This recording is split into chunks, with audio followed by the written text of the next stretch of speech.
Bienvenidos a todos, que Dios los bendiga, esperando que se encuentren muy bien. La prédica es continuación del tema de guerra espiritual. Entonces, voy a pasarle el micrófono a doña Dilia para la oración inicial y inmediatamente después de la alabanza vamos a celebrar la Santa Cena y después la prédica acerca de la continuación de guerra espiritual. Estén y necesitan apuntar o estar bien alertas en el nombre de Jesús. Adelante, doña Dilia. Buenas tardes. Buenas tardes a todos, a los que estamos reunidos aquí de esta manera, que siempre estamos cerca del Señor en todo momento. Empezamos orando. Padre Celestial, nos presentamos confiadamente delante del trono de tu gracia y en el nombre de tu Hijo Jesucristo, reconociendo que de muchas maneras pecamos, ya sea voluntaria e involuntariamente. Te pedimos perdón por todas esas cosas, Señor, conociendo que eres Dios verdadero, misericordioso, que tú no quieres que ninguno se pierda, sino que todos procedamos al arrepentimiento. Y por los méritos de Jesucristo en la cruz del Calvario, en este momento recibimos tu perdón. Te pedimos que pongas en cada uno el querer como el hacer para recibir tu palabra en esta tarde, que nada nos estorbe. Echamos fuera toda distracción, todo estupor y todas las cosas que nos agobian y nos preocupan y hasta nos fastidian. Hoy en el nombre de Jesucristo yo te lo pido. Amén y amén. Ahora voy a compartir una palabra que está en Apocalipsis 1:3. Así dice la palabra, en el nombre del Padre, del Hijo y del Espíritu Santo. Bienaventurado el que lee y los que oyen las palabras de esta profecía y guardan las cosas en ella escritas, porque el tiempo está cerca. Que Dios nos ayude a percibirnos y a distinguir los tiempos. A continuación escuchamos la alabanza de guerra espiritual a cargo de nuestro hermano Juan Carlos Jiménez. Adelante, Juan Carlos.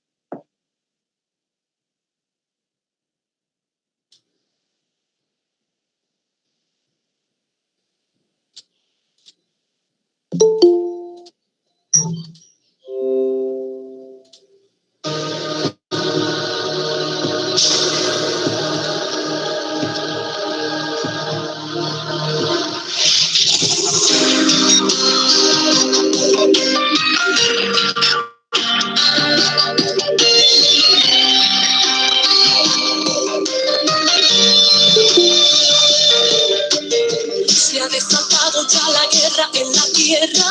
Satanás pelea en contra de la iglesia, porque sabe que le queda poco tiempo y ha venido a destruir.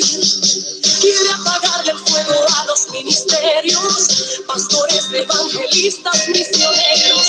Los profetas han querido el callar, es una guerra espiritual.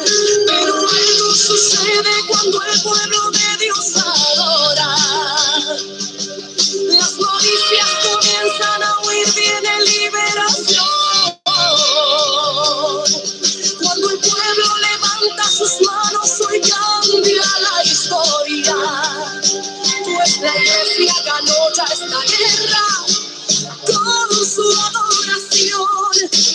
Si quieres guerra, la guerra te haremos. Si quieres guerra, la guerra te haremos. Si quieres guerra, la guerra te haremos. No, no, y no nos detendremos. Si quieres guerra, la guerra te haremos. Si quieres guerra, la guerra te haremos. Si quieres guerra, la guerra te haremos. No, no, y no nos detendremos. Guerra contra principados, contra potestades, contra los demonios, contra huestes de maldad, contra las malicias, contra la inmundicia. Estamos en guerra contra el mismo Satanás. Si quieres guerra, la guerra te haremos. Si quieres guerra, la guerra te haremos. Si quieres guerra, la guerra te haremos. No, no, y no nos detendremos. Si quieres guerra, la guerra te haremos. Si quieres guerra, la guerra te haremos. Si quieres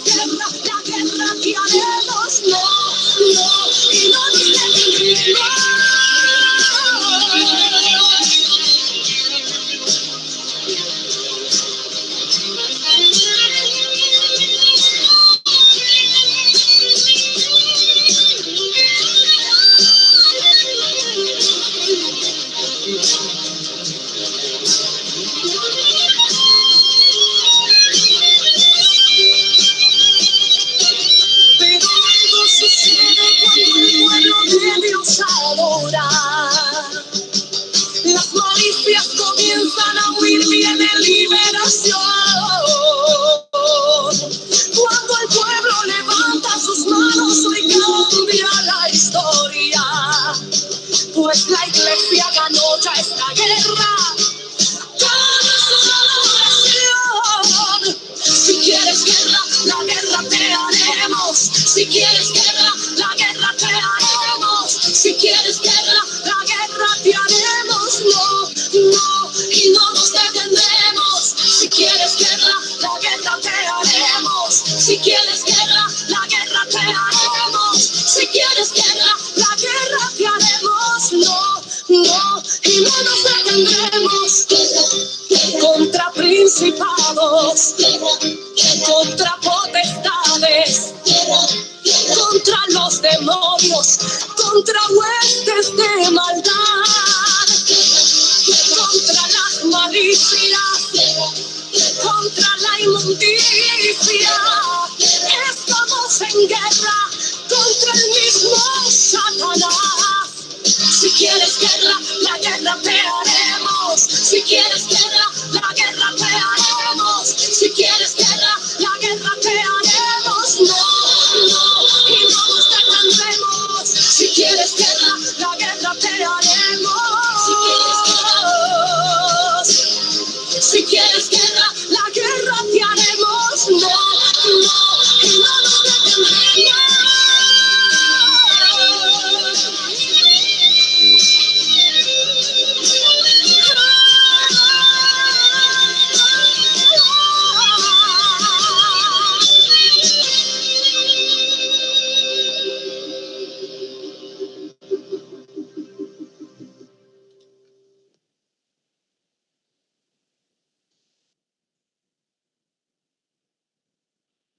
Bueno, gloria a Dios por la alabanza. Como dice la letra, estamos en una guerra, querramos o no, y queramos participar o no, estamos en una guerra. Esta es la tercera prédica con el mismo título. Es una secuencia de prédicas acerca de guerra espiritual. El Señor entonces pone que celebremos la Santa Cena desde el inicio, entonces, para preparar el jugo de uvas y el pancito. Yo voy a leer Lucas 22, del 7 en adelante, donde dice: institución de la Cena del Señor. Llegó el día de los panes sin levadura, en el cual era necesario sacrificar el cordero de la Pascua. Y Jesús envió a Pedro y a Juan, diciendo: id, preparadnos la Pascua para que la comamos. Ellos le dijeron: ¿dónde quieres que la preparemos? Él les dijo: he aquí, al entrar en la ciudad os saldrá al encuentro un hombre que lleva un cántaro de agua. Seguidle hasta la casa donde entrare. Y decida al padre de familia de esa casa: el maestro te dice, ¿dónde está el aposento donde he de comer la Pascua con mis discípulos? Entonces él os mostrará un gran aposento alto ya dispuesto. Preparad allí. Fueron pues y hallaron como les había dicho. Prepararon la Pascua. Cuando era la hora, se sentó a la mesa y con él los apóstoles. Y les dijo: ¿cuánto he deseado comer con vosotros esta Pascua antes que padezca? Porque os digo que no la comeré más hasta que se cumpla en el reino de Dios. Y habiendo tomado la copa, dio gracias y dijo: tomad esto y repartidlo entre vosotros, porque os digo que no beberé más del fruto de la vid hasta que el reino de Dios venga. Y tomó el pan y dio gracias y lo partió y les dio diciendo: esto es mi cuerpo que por vosotros es dado. Hacer esto en memoria de mí. De igual manera, después que hubo cenado, tomó la copa diciendo: esta copa es el nuevo pacto en mi sangre, que por vosotros se derrama. Mas he aquí, la mano del que me entrega está conmigo en la mesa. A la verdad, el Hijo del Hombre va según lo que está determinado, pero hay de aquel hombre por quien es entregado. Entonces ellos comenzaron a discutir entre sí quién de ellos sería el que había de hacer esto. Jesús mismo establece la celebración de la Santa Cena, y en 1 Corintios 11, el apóstol Pablo nos recuerda lo siguiente: que hay que tomar la cena dignamente, no indignamente. Voy a leerlo del 27 en adelante. 1 Corintios 11 dice: De manera que cualquiera que comiere este pan o bebiere esta copa del Señor indignamente, será culpado del cuerpo y de la sangre del Señor. Por tanto, pruébese cada uno a sí mismo, y coma así del pan y beba de la copa. Porque el que come y bebe indignamente, sin discernir el cuerpo del Señor, juicio come y bebe para sí. Por lo cual hay muchos enfermos y debilitados entre vosotros, y muchos duermen. Sí, pues nos examinásemos a nosotros mismos, no seríamos juzgados. Mas siendo juzgados, somos castigados por el Señor, para que no seamos condenados con el mundo. Así que, hermanos míos, cuando reunís a comer, esperaos unos a otros. Si alguno tuviere hambre, coma en su casa, para que no os reunáis para juicio. Las demás cosas las pondré en orden cuando yo fuere. Entonces, es individual la responsabilidad de presentarnos dignamente a celebrar la cena del Señor.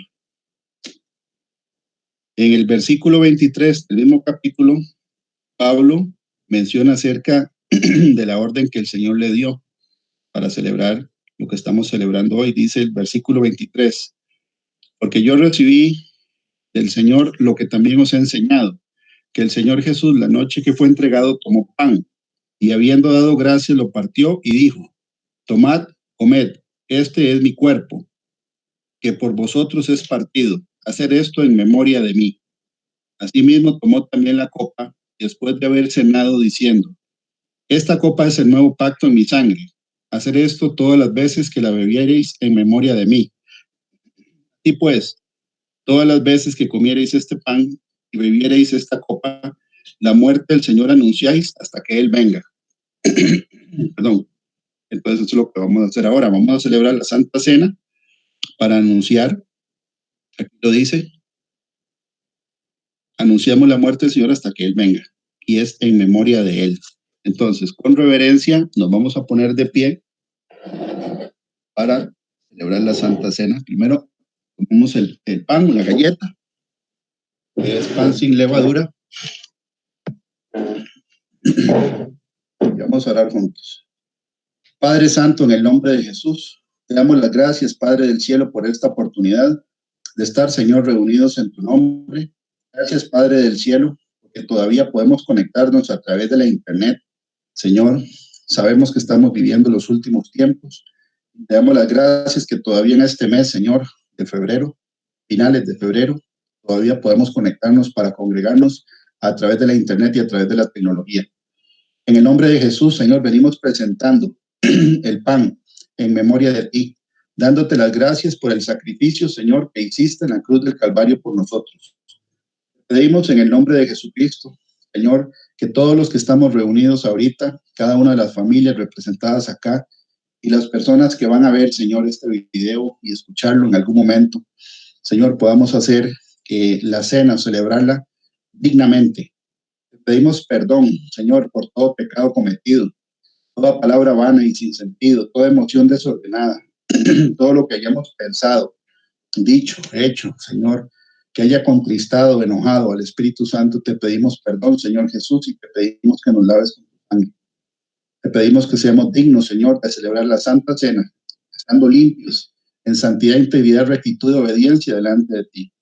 En este momento, Señor, comemos el pan, que es representación del cuerpo tuyo, Señor, que tú diste por nosotros. Fue entregado en la cruz del Calvario, Señor, para el perdón de nuestros pecados. Y que levantamos este pan en memoria tuya, Señor, hasta que vengas por nosotros. Lo bendecimos y te damos gracias. En el nombre de Jesús. Comemos el pan.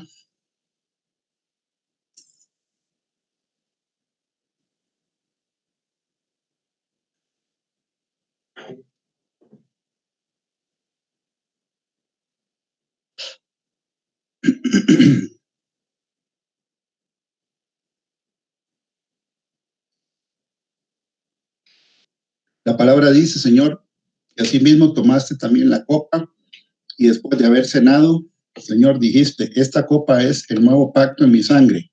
Hacer esto todas las veces que la bebiereis en memoria de mí. Venimos, Señor, levantando este jugo de uvas que es representación de la sangre que derramaste por nosotros. Porque la Biblia dice que sin derramamiento de sangre no hay remisión de pecados. Gracias, Señor, por la sangre del nuevo pacto. Gracias, Padre del cielo, por el sacrificio del Señor Jesucristo en la cruz por nosotros. Gracias por ser tan valiente, Señor, y nosotros sin merecer, Señor, este regalo de la salvación. Tú viniste a pagar, Señor, los pecados que tenemos que pagar nosotros. Gracias, Señor, porque a ti te plació, Señor, darnos el regalo de la salvación a través de la fe en tu Hijo Jesús. En este momento, Señor, presentamos este jugo de uvas.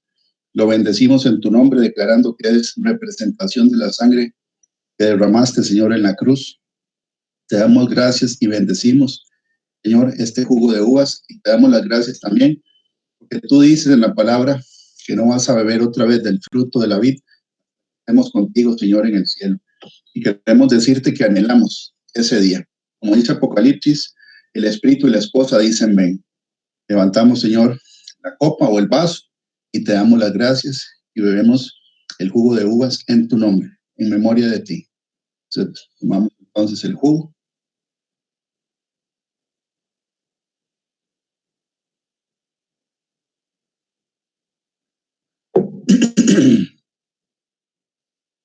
Padre amado, te damos las gracias nuevamente, Señor, por la vida de Jesucristo en cada uno de nosotros. Te pedimos, Padre del cielo, y yo en lo personal te ruego que pongas palabras de sabiduría en mi boca para poder dar, Señor, esta enseñanza en excelencia y que sea el Espíritu Santo el que hable y no espíritu humano. En lo personal, yo declaro que yo no soy nada ni nadie, sino solamente un vaso de barro para tu gloria y para tu honra. Y te pido que todas las familias, Señor, que están escuchando, entiendan que durante las prédicas de guerra espiritual, Satanás pone sueño, pereza, cansancio, pone espíritu de distracción para que no escuchen el mensaje, porque eso es una estrategia del enemigo. Pedimos en este momento que todo lo que vamos a ver el día de hoy sea guiado por el Espíritu Santo y que sea información práctica, Señor, para que sea puesta en práctica por todos nosotros. Estamos en una guerra contra el adversario. Gracias nuevamente, Señor, por tu sacrificio y yo pongo esta prédica delante del trono, Señor, para que tú la guíes. En nombre de Jesús. Amén.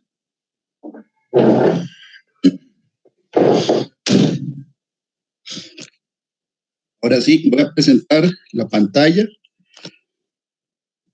La vez pasada, o en las primeras dos prédicas que empezamos, si no me equivoco, hace 22 días, con la primera, vimos primero cuál era el fundamento de la guerra espiritual. La segunda prédica, el Señor puso a hacer un recordatorio de cuál es la identidad del enemigo con el que estamos peleando, o contra el que estamos peleando, que antes era un querubín, tenía poder, una conspiración en el cielo, que una conspiración es un acuerdo entre varias personas de menor rango para quitar al de mayor rango. Eso lo dice Isaías 14, del 12 en adelante. La palabra, o como caíste del cielo, lucero, hijo de la mañana, era antes un querubín protector, fue lanzado del cielo, trajo una gran cantidad de ángeles, como lo dice Apocalipsis 12, están aquí en la tierra. Ese es el resumen de lo que hemos estado viendo en las últimas dos prédicas. Ahora, el día de hoy lo que vamos a ver es cuál es el rango de acción del adversario. El rango de acción es todo lo que dice la Biblia acerca de en qué puntos puede afectar él. Entonces voy a compartir una pantalla. Porfa, me avisa si ya se ve ahí.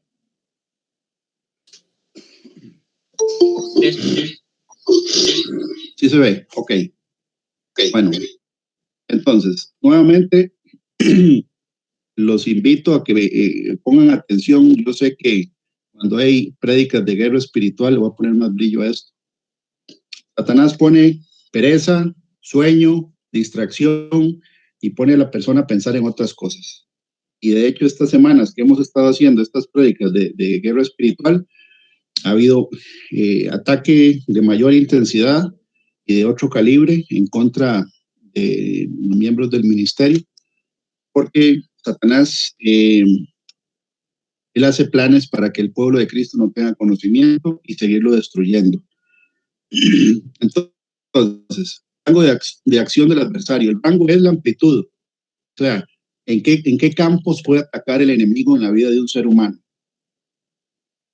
Puse ahí la definición de rango.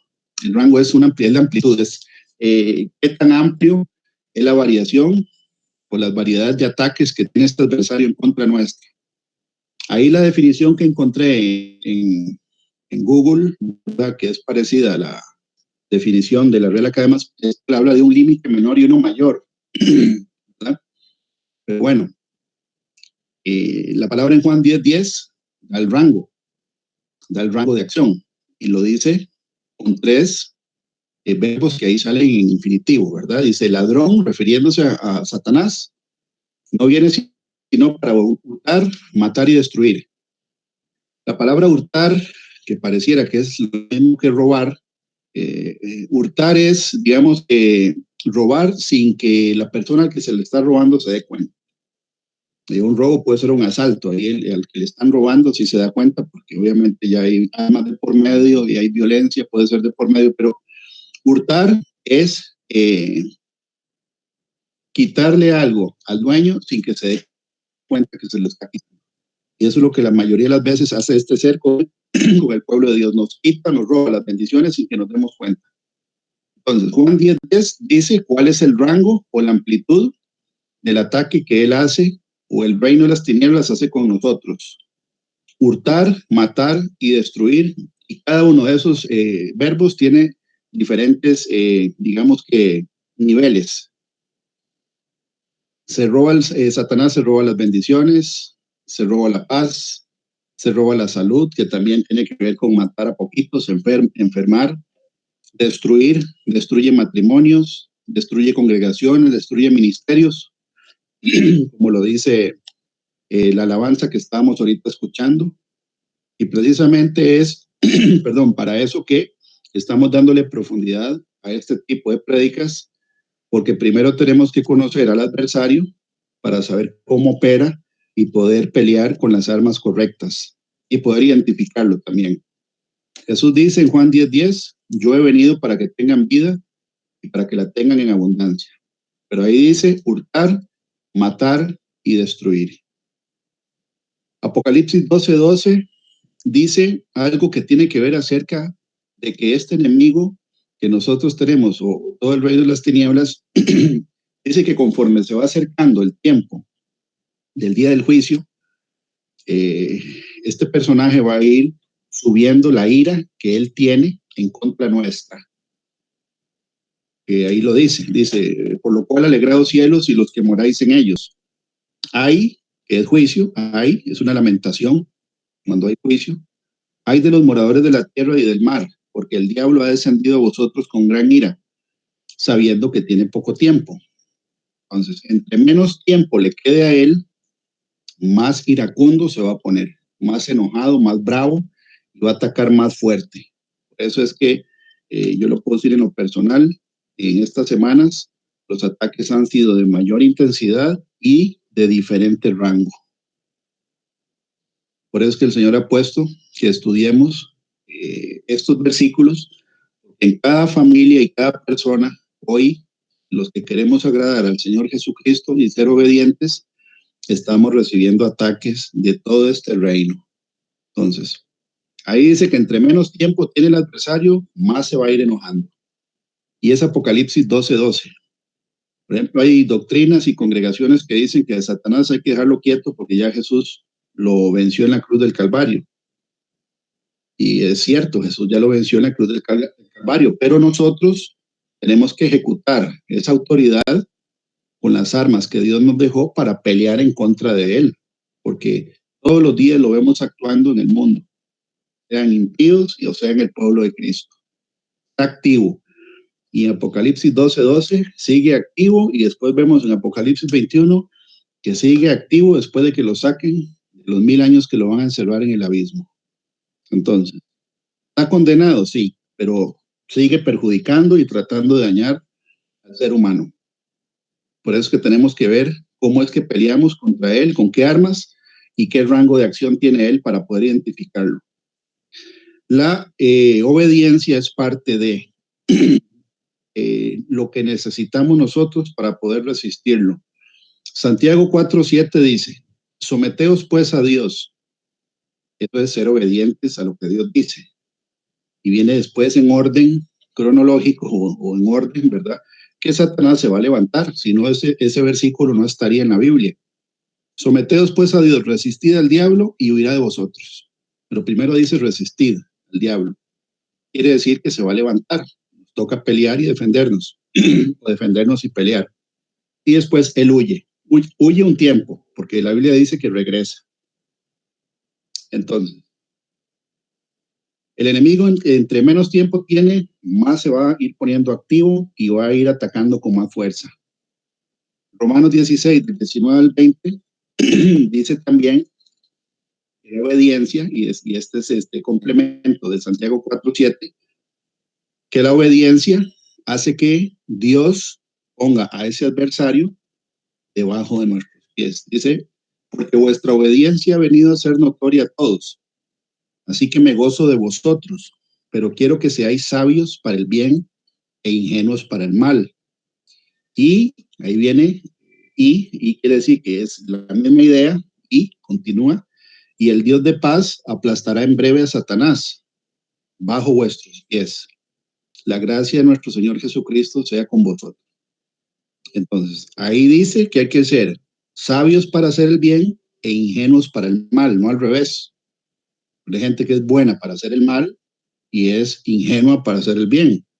Aquí dice que la obediencia hace que el Señor aplaste a Satanás, pero dice bajo vuestros pies, porque Él nos ha dado autoridad para poder hacerlo, como dice Lucas 10:19. Lucas 10:19 dice, aquí os doy potestad de pisotear, de hollar serpientes y escorpiones sobre toda fuerza al enemigo y nada nos hará daño. Aquí dice que la obediencia hace que Dios aplaste en breve. En breve tiene que ver con tiempo. O sea que sí lo deja un tiempo para que nosotros nos sometamos a Dios, lo resistamos y Él huya por un tiempo. Y eso está vigente hoy. La guerra espiritual está vigente hoy. No hay tal cosa de que Satanás hay que dejarlo quedito. Vamos a ver, está escrito en la Biblia. Si uno lo deja quedito, uno lo deja pensar y hacer maquinaciones. Voy a pasar aquí. Ahora sí. Esta es una serie de títulos que tiene que ver con el rango de acción de lo que Él hace de acuerdo a la Escritura. Entonces, ahí dice primero, tentar al desobediente. Sale desde el origen, cómo fue que Él tentó a la mujer, dice la palabra. Génesis 3, del 4 al 5, dice. Entonces la serpiente dijo a la mujer, no moriréis, sino que sabe Dios que el día que comáis de él serán abiertos vuestros ojos y seréis como Dios, viendo el bien y el mal. Ahí la palabra tentar, y ahí la busqué en el diccionario para darle profundidad a la definición, dice que es inducir a una persona a hacer algo o a tomar algo muy atrayente, pero puede resultar en un inconveniente. Entonces, tentar es inducir a que uno haga o tome o diga cosas que son atrayentes, pero que van a perjudicarnos a nosotros. Él tienta o prueba o incita o induce al desobediente. Bueno, sabemos que esa fue la primera intervención de este ser caído, que es un ser creado, pero que tiene una manera de operar que está muy bien definida. Está la Biblia para que sepamos cómo es que él opera. Él induce a que uno desobedezca. Le resultó con Eva, le resultó con Adán, y ahí en adelante es una receta. Primera de Crónicas 21:1 es cuando incitó al rey David a hacer el censo que no tenía que hacer, que Dios no le había dado permiso al rey de hacer el censo. Dice, pero Satanás se levantó contra Israel e incitó a David a que hiciese censo de Israel. Este versículo lo hemos visto en las dos prédicas anteriores, cuando vimos en qué momentos o en qué partes del Antiguo Testamento sale la palabra Satanás, que significa adversario.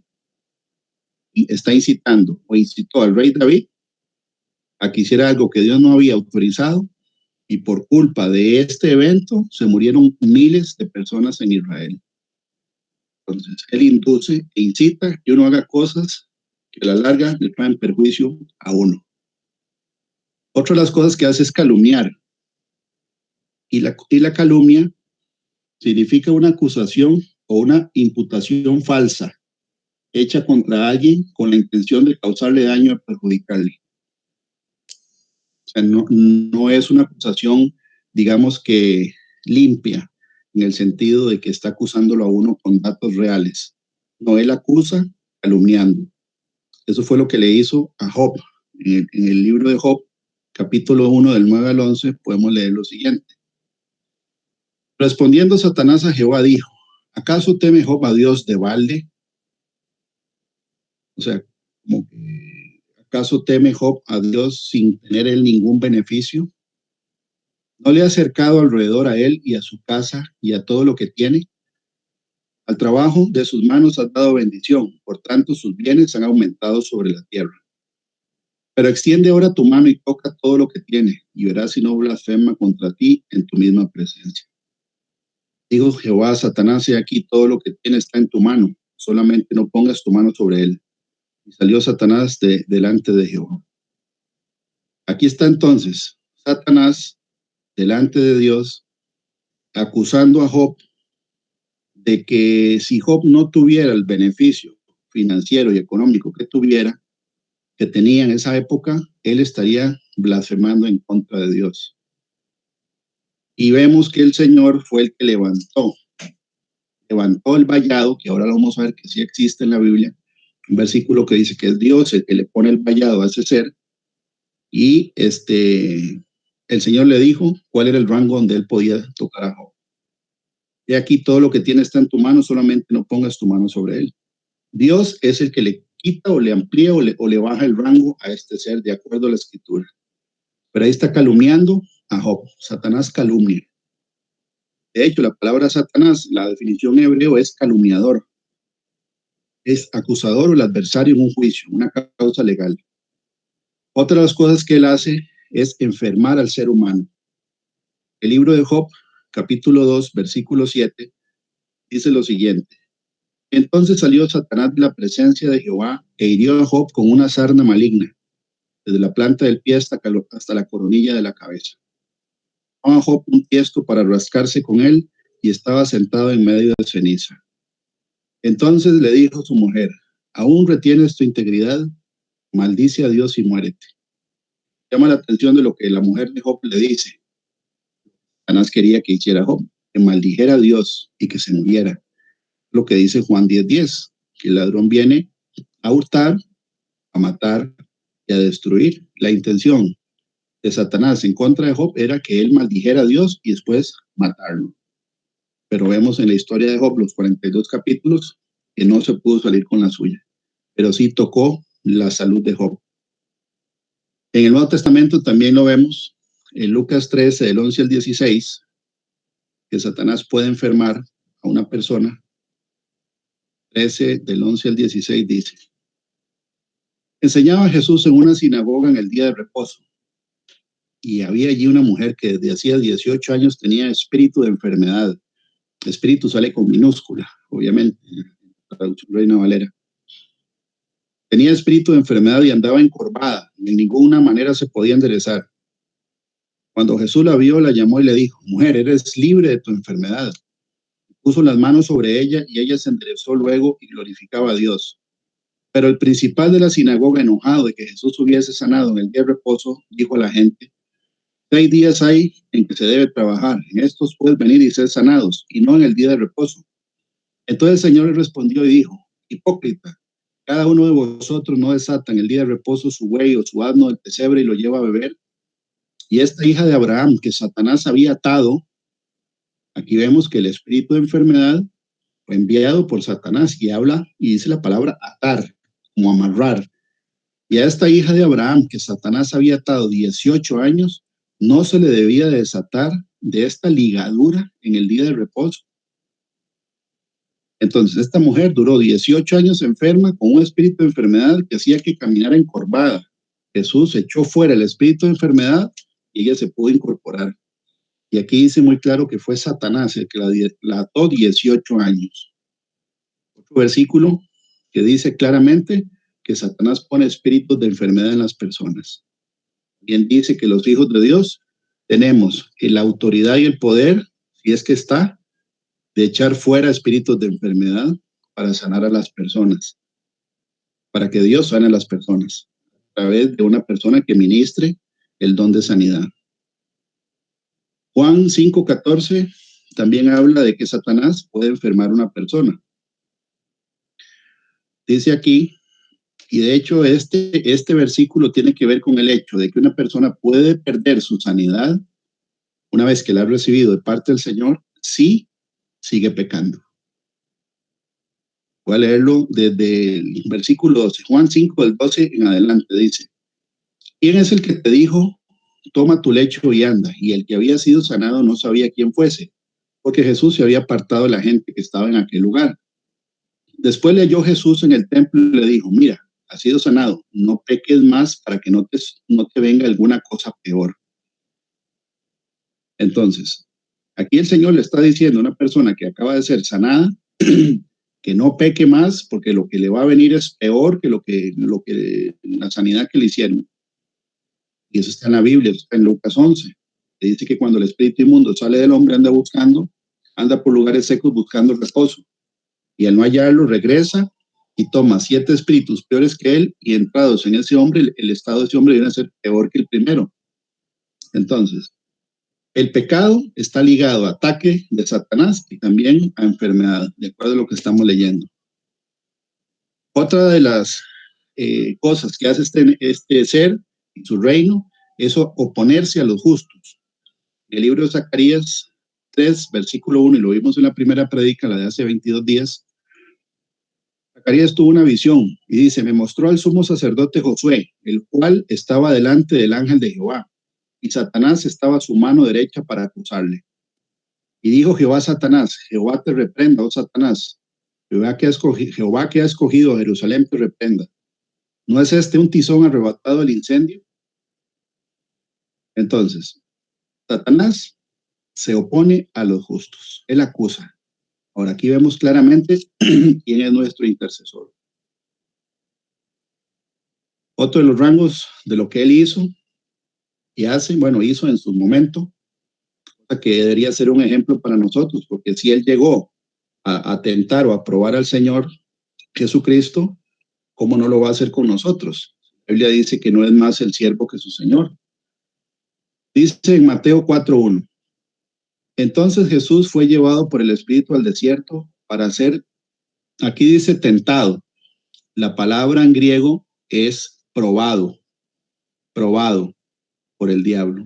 Y obviamente probó tentándolo, pero era una prueba. Y dice: después de haber ayunado 40 días y 40 noches, tuvo hambre. Y vino a él el tentador, que es otro de los títulos que tiene este personaje. Es mentiroso, el padre de la mentira, el tentador, acusador, el ladrón, la serpiente antigua, el diablo, Satanás, el dragón, etcétera. Ya perdió él el nombre, como lo vimos en la prédica anterior. Ya Dios no le dice el nombre de él, ¿verdad? En Isaías 14:12 viene traducido como lucero. La palabra en hebreo es Heilel, y en latín Lucifer, que significa el portador de la luz. No es la luz, era el portador de la luz, pero ya él perdió ese nombre. Por eso en adelante, aquí le dice el tentador. Tentó al Señor Jesucristo, lo probó. Y si lo hizo con el Señor, lo va a hacer con todos nosotros. Ok, siguiente: los pecadores están bajo el dominio de Satanás. Y ahí es donde viene que, en lo personal, yo considero que una persona que esté llena de demonios, de una manera no tiene el libre albedrío tan libre, sino que lo tiene sujeto o lo tiene atado hacia la desobediencia. Vamos a ver lo que dice la Biblia. En el libro de Hechos 26, que es cuando el apóstol Pablo, él le cuenta al rey Agripa su conversión, él dice cómo fue que el Señor Jesús se le apareció. Y aquí dice: y habiendo caído todos nosotros en tierra, oí una voz que me hablaba y decía en lengua hebrea, Saulo, Saulo, ¿por qué me persigues? Otra cosa es dar coces contra el aguijón. Dar coces es como cuando una mula, un caballo, un cuadrúpedo tira la pata para atrás para pegar algo. Y en este caso, si pega un clavo o un aguijón, el que se daña es el caballo, ¿verdad? Eso es lo que le dijo Jesús a Pablo, deje de estarme atacando porque está dañándose usted. ¿Qué dijo Pablo? Yo entonces dije, ¿quién eres, Señor? Y el Señor dijo, yo soy Jesús a quien tú persigues, pero levántate y ponte sobre tus pies, porque para esto he aparecido a ti, a ponerte por ministro y testigo de las cosas que has visto y de aquellas en que me apareceré a ti, librándote de tu pueblo y de los gentiles, a quienes ahora te envío, para que abra sus ojos. Primero, para que abra sus ojos es porque tienen ceguera espiritual, para que se conviertan de las tinieblas a la luz y de la potestad de Satanás a Dios, para que reciban por la fe que es en mí perdón de pecados y herencia entre los santificados. Aquí dice para que salgan de la potestad de Satanás, y la palabra potestad significa poder o autoridad que alguien tiene sobre una persona o una cosa. Por ejemplo, en leyes, en leyes, bueno, de familia, se habla algo de que es patria potestad. La patria potestad, ¿qué significa? Es la potestad que tienen los padres sobre los hijos que aún no están emancipados, dice la definición, que todavía no tienen libertad de tomar sus propias decisiones. Estar bajo la potestad de Satanás es que la persona está cautiva a lo que Satanás quiere que esa persona haga. Por eso los pecadores están bajo el dominio, bajo la potestad de Satanás. Hechos 26:18 lo dice muy claro. Y también lo dice en Efesios 2:2. El libro de Efesios dice muy claramente, voy a leer desde el 1. Dice, y Él os dio vida, Él es Jesucristo, y Él os dio vida a vosotros cuando estabais muertos en vuestros delitos y pecados, en los cuales anduvisteis en otro tiempo, siguiendo la corriente de este mundo, conforme al príncipe de la potestad del aire, el espíritu que ahora opera en los hijos de desobediencia, entre los cuales también todos nosotros vivimos en otro tiempo, en los deseos de nuestra carne, haciendo la voluntad de la carne y de los pensamientos, y éramos por naturaleza hijos de ira, lo mismo que los demás. Entonces, aquí dice que antes, cuando no éramos hijos de Dios y seguíamos la corriente de este mundo, la corriente de este mundo es, por ejemplo, si uno pone algo en contra del matrimonio gay en una red social, viene un montón de ataques. Es una corriente. Pro aborto, pro bodas de homosexuales, pro socialismo, etcétera, etcétera. Esa es la corriente de este mundo. Ir en contra de la corriente de este mundo es precisamente ser cristianos.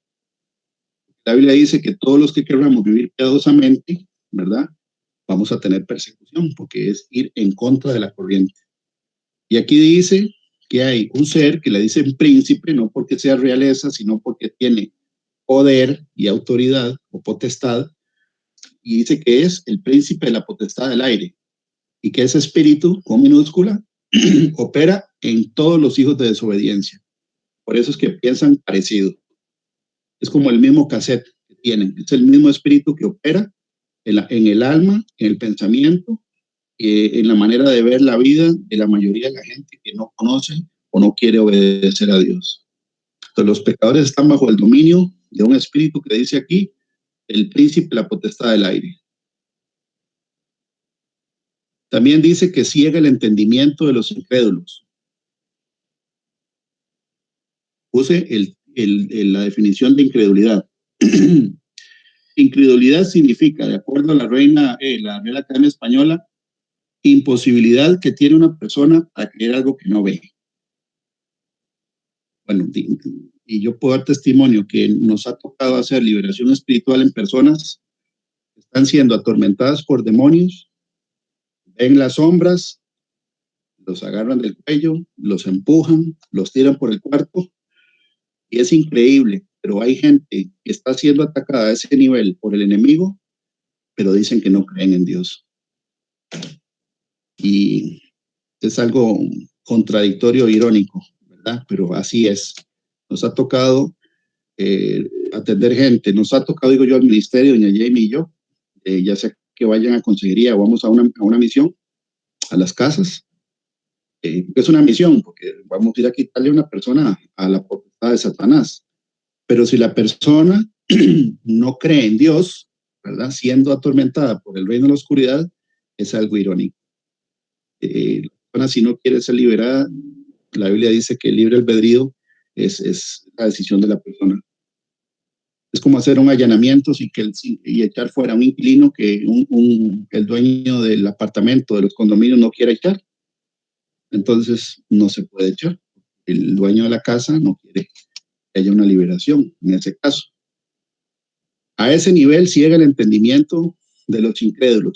Y yo creo que no es que no crean, es que no les sirve creer, porque la Biblia dice en el libro de Juan, y esta es la condenación, que la luz vino al mundo, pero los hombres, o muchos, prefirieron seguir en las tinieblas que en la luz. No se acercan a la luz para que sus obras no sean reprendidas, quieren seguir viviendo en pecado. Entonces, ellos se autoconvencen, pienso yo, a ese nivel, de que no quieren creer en Dios, porque lo que no les sirve es tener que darle cuentas a Dios o ponerse en las órdenes de Dios, hacer caso a los mandamientos y dejar de pecar. Segundo de Corintios 4, del 3 al 4, dice lo siguiente: pero si nuestro evangelio está aún encubierto, entre los que se pierden está encubierto. Y dice que hay un grupo, se llama los que se pierden. Y dice que los que se pierden no entienden el evangelio, porque no está encubierto. Entonces, quiere decir que alguien que no entiende el evangelio, no entiende la Biblia, está en el grupo de la gente de los que se pierden. Repito, pero si nuestro evangelio está aún encubierto, entre los que se pierden está encubierto, en los cuales el Dios de este siglo, Dios con minúscula, y siglo tiene que ver con un tiempo preestablecido, predefinido, en los cuales el Dios de este siglo cegó el entendimiento de los incrédulos, para que no les resplandezca la luz del evangelio de la gloria de Cristo, el cual es la imagen de Dios. Entonces, cegar el entendimiento es poner un manto de pesadez o un manto, ya lo vamos a ver cuando veamos el tema de la hechicería, que dice que usan velos mágicos para que la persona no vea, ni entienda, ni pueda discernir que nosotros estamos en un mundo que tiene un origen espiritual y que todo lo que dice la Biblia son reglas de cómo opera el mundo espiritual. Ellos no lo ven. Por eso es que la Biblia dice que cuando uno predica es abrirle los ojos a los ciegos. Eso es lo que le dijo el Señor Jesucristo a Pablo cuando lo escogió, para que le abran los ojos a los ciegos, para que reciban por la fe, dice, salvación y herencia entre los santificados y se conviertan al reino de la luz y que escapen de la potestad de Satanás. Dice entonces la siguiente: entonces, si hay gente que tiene el entendimiento entenebrecido, leer la Biblia, no le entiende, es una señal de que hay un espíritu con minúscula operando en la mente de esa persona para que no entienda. O también lee la Biblia y la acaba de leer y no se acuerda de nada. Y eso pasa mucho últimamente en adolescentes. Adolescentes que se contaminan en redes sociales, se contaminan viendo cosas que no tienen que ver, adultos también, pero yo lo he visto más en adolescentes, en niños. A través de tabletas, teléfonos, computadoras, internet, redes sociales, Instagram, TikTok, etc. Leemos la Biblia, hago una pregunta inmediatamente después de leer la palabra y no se acuerdan de nada. Satanás ciega el entendimiento de los incrédulos. Después dice, contiende con los santos. Contiende es pelea. Y está Efesios 6:12. La Biblia dice en Efesios 6:12, y es parte de lo que vamos a ver después, es cómo opera la armadura. Habla la palabra en Efesios. Dice Efesios 6:12, porque no tenemos lucha contra carne y sangre, o sea, no tenemos lucha contra personas de carne y hueso, sino contra principados, potestades, gobernadores de las tinieblas de este siglo, huestes espirituales de maldad en las regiones celestes, en el aire, en la bóveda celeste, es lo que dice ahí. Y tenemos lucha. El que quiera o el que no quiera participar de esta pelea, no es opcional. Estamos en una guerra y ahora más que nunca. ¿Por qué? Porque la venida del Señor está cerca. Entonces, Satanás va a atacarnos más fuerte a nosotros para quitarnos la corona de la que habla. Dice, mira que nadie te quite la corona. Y precisamente está hablando un mensaje a la iglesia Filadelfia, que es la que tiene amor fraternal. O sea, si hay amor fraternal, si hay sana doctrina, Satanás va a atacar más duro ahí. También en Lucas 22, 31 al 32, dice lo siguiente. Lucas 22, 31 al 32 dice, dijo también el Señor, Simón, Simón, he aquí Satanás os ha pedido para zarandearos como a trigo. Yo no me puedo imaginar la cara de Pedro cuando el Señor Jesús le dijo eso. Pero se lo dijo. Dijo también el Señor, Simón, Simón, he aquí Satanás os ha pedido para zarandearos como a trigo. Cuando uno lee el versículo 32, que es el que sigue, hay un pero, y uno dice, bueno, pero seguro no lo va a dejar, que el Señor no va a dejar que Satanás lo zarandee. Pero no es lo que dice. Pero que el Señor le dijo es, pero yo he rogado por ti, que tu fe no falte. Una vez vuelto, confirma a tus hermanos. O sea, el Señor Jesús le estaba diciendo que Satanás lo pidió para zarandearlo y que lo iba a zarandear. Y que el Señor Jesús estaba pidiendo para que la fe de él no faltara. Y una vez que lo zarandearan, tenía que venir a dar testimonio a los hermanos. En el libro de Job, cuando uno lee los 42 capítulos, uno entiende que Job no se dio cuenta, por lo menos antes del capítulo 38, donde está el diálogo del Señor con Job, donde le dice, levántese, yo le hago preguntas, y usted se para y me contesta. Eso es, estoy parafraseando. Del capítulo 1 al 37, inclusive, pareciera que Job no sabía que había habido un diálogo en el cielo donde él estaba de por medio. Pero aquí Dios sí le está diciendo, Jesús, es Dios en la carne, y le está diciendo a Pedro, Satanás lo pidió y lo va a zarandear. O sea, se lo está diciendo, y que Jesús está intercediendo para que él no falte en la fe. Entonces, si Pedro fue zarandeado por este ser, nosotros tenemos que estar alertas, porque Satanás acusa día y noche, dice la palabra, a nuestros hermanos, día y noche, no tiene descanso. Ok, inspira milagros falsos. Y aquí, bueno, tenía que haber puesto Éxodo primero, porque está en orden cronológico. Cuando uno lee Éxodo 8, del 18 en adelante, es cuando está Moisés y Aarón, están delante del faraón, pero también hay dos personajes, ¿verdad? Janes y Jambres, que son hechiceros, y ellos simulan o copian, ¿verdad? Las tres primeros señales que hace Moisés. La vara en serpiente, los hechiceros la hicieron. Después Moisés y Aarón tocan el agua del Nilo, se convierte en sangre, los hechiceros hicieron lo mismo. La tercera señal o la tercera plaga, la plaga de ranas, los hechiceros la hicieron igual. Fue hasta en la cuarta señal que sucede esto. Entonces estoy leyendo Éxodo 8 del 16 en adelante. Entonces Jehová dijo a Moisés, di a Aarón, extiende tu vara y golpea el polvo de la tierra para que se vuelvan piojos por todo el país de Egipto. Y ellos lo hicieron así. Y Aarón extendió su mano con su vara y golpeó el polvo de la tierra, cual se volvió piojos, así en los hombres como en las bestias. Todo el polvo de la tierra se volvió piojos en todo el país de Egipto. Y los hechiceros hicieron así también, para sacar piojos con sus encantamientos, pero no pudieron. Y hubo piojos tanto en los hombres como en las bestias. Entonces los hechiceros dijeron a Faraón, dedo de Dios es este. Mas el corazón de Faraón se endureció y no los escuchó como Jehová lo había dicho. O sea, de la cuarta señal hasta la última, hasta la de los primogénitos, ya los hechiceros no pudieron copiar el poder de Dios, pero los tres primeros sí. Entonces, Satanás también hace milagros falsos. Y eso dice también en 2 de Tesalonicenses 2:9.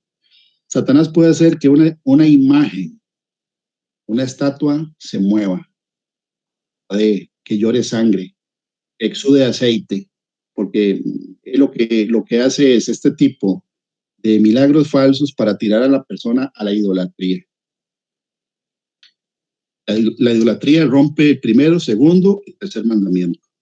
Ya vamos a ver, porque aquí tengo unas fotos de cómo las imágenes son umbrales o portales o anatema, como dice en Deuteronomio, que es maldición, y que si uno tiene objetos que le den derecho legal a Satanás dentro de la casa, los demonios se mueven dentro de la casa.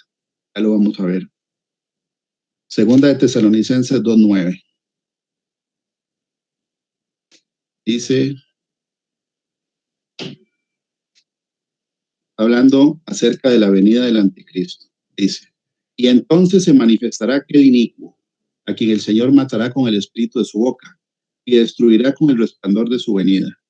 Inicuo cuyo advenimiento es por obra de Satanás con gran poder y señales y prodigios mentirosos, con todo engaño de iniquidad para los que se pierden por cuanto no recibieron el amor de la verdad para ser salvos. Pero por esto Dios les envía un poder engañoso para que crean la mentira, a fin de que sean condenados todos los que no creyeron a la verdad, sino que se complacieron en la injusticia. Entonces, está en el Antiguo Testamento, está en el Nuevo Testamento. Satanás tiene poder para hacer señales, prodigios, que son un engaño, para que la persona se mantenga en desobediencia, en rebelión y en pecado. Y dice que es Dios mismo el que le da ese poder. ¿Por qué? Versículo 11. Por esto Dios les envió un poder engañoso para que crean la mentira, a fin de que sean condenados todos los que no creyeron a la verdad, sino que se complacieron en la injusticia. Entonces, la gente que no cree en la Biblia o que tiene problemas con ser obediente a mandamientos específicos y llega a algún lugar donde hacen cosas sobrenaturales, la Biblia dice que es Dios mismo el que envía ese poder para que se terminen de perder. En segunda de Tesalonicenses 2, del 8 hasta el 12. Inspira milagros falsos. No todo lo sobrenatural o no todo lo espiritual es de Dios. Satanás tiene también el departamento de efectos especiales. Lo hemos visto en las misiones, principalmente donde se ora por gente que practica hechicería. Hemos visto gente hasta levitar sin que no haya nada físico que esté levantando a la persona. Es sobrenatural, sí, pero no es el Espíritu Santo el que está operando ahí, es otra cosa. Ok, hace presa de los hombres. Presa es como un león, nos caza. Primera de Pedro 5:8 dice lo siguiente. Sed sobrios. Sed sobrios es tener dominio propio. Otra palabra que por ahí encontré es ser circunspecto. Y bueno, es una palabra que nadie usa aquí, por lo menos. Pero eso es ser analítico de lo que uno está escuchando y viendo. O sea, no dispararse, sino que, ¿verdad? Escuchar y ver, ser sobrio, es analizar qué es lo que estamos viendo, cuál es el entorno, y dice velad, que es estar alertas. Porque vuestro adversario, el diablo, como león rugiente, anda alrededor, dice, alrededor, buscando a quien devorar. Al cual resistid firmes en la fe, sabiendo que los mismos padecimientos se van cumpliendo en vuestros hermanos en todo el mundo. O sea, es en todo el mundo que Satanás tiene esa modalidad de andar alrededor buscando a quien devorar. Ahora, depende de la santidad, la integridad, rectitud y obediencia de un creyente, el alrededor se convierte dentro. Una cosa es tenerlo alrededor, donde uno sabe que está, pero no se puede acercar, allá tenerlo adentro del campamento o dentro ya de la persona. Ahí dice, hace presa de los hombres como un león. Sabemos que el león verdadero es el león de la tribu de Judá, que es el Señor Jesucristo, pero aquí dice que anda como un león. Él se hace pasar por uno alrededor, buscando a quien devorar. También dice en Apocalipsis 2:10, dice, no temas en nada. Ese es el mensaje, ¿verdad? Es un mensaje a una de las iglesias, a Esmirna, que Esmirna significa mirra, es la iglesia perseguida, ¿verdad? La iglesia mártir. Y el Señor Jesús les da ánimo en el sentido de que no teman lo que van a pasar. Y dice que tienen que ser fieles hasta el final. No temas en nada lo que vas a padecer. He aquí el diablo echará a alguno de vosotros en la cárcel para que seáis probados. Tendréis tribulación por 10 días. Sé fiel hasta la muerte y yo te daré la corona de la vida. Este mensaje está todavía vigente a la iglesia cristiana de nuestra época. ¿Vigente en qué sentido? Que el Señor ha estado anunciando que viene persecución para el pueblo de Dios. Y ya lo estamos viendo. De aquí en adelante la guerra espiritual va a ser más fuerte y van a probar la fe del pueblo de Dios, a ver a quién le tenemos nosotros la confianza, si confiamos más en la estructura que es Egipto, como dice Isaías 30, o creemos en la palabra de Dios. Dice que afirma poseer autoridad sobre el mundo. Cuando este personaje le hace una oferta al Señor Jesucristo, que es Dios, es el creador de todo el universo y de él mismo, ¿verdad? De que el diablo le diga a Dios, y le dijo el diablo, 2 puntos, a ti te daré toda esta potestad y la gloria de ellos, porque a mí me ha sido entregada y a quien quiero la doy. Si tú postrado me adorares, todos serán tuyos.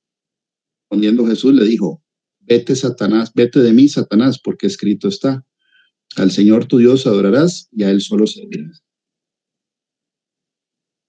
Entonces, si el adversario le ofrece el mundo a Dios, que eso es como algo, ¿verdad?, absurdo, pareciera que es como un sarcasmo, ser un carebarro, ¿verdad? ¿Cómo le va a ofrecer al dueño lo que él hizo? Pero lo hizo. Ahora él dice, y aquí, esa potestad es de él, y él a quien quiere se lo da.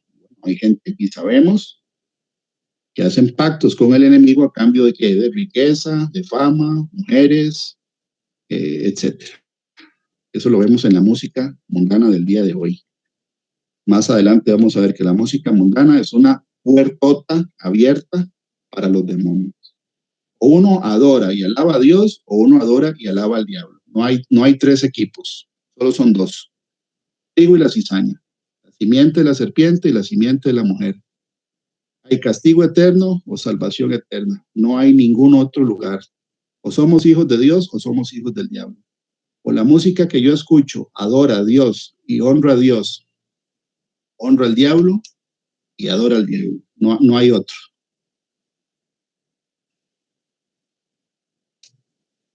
Dice más directamente en Primera de Juan 5:19.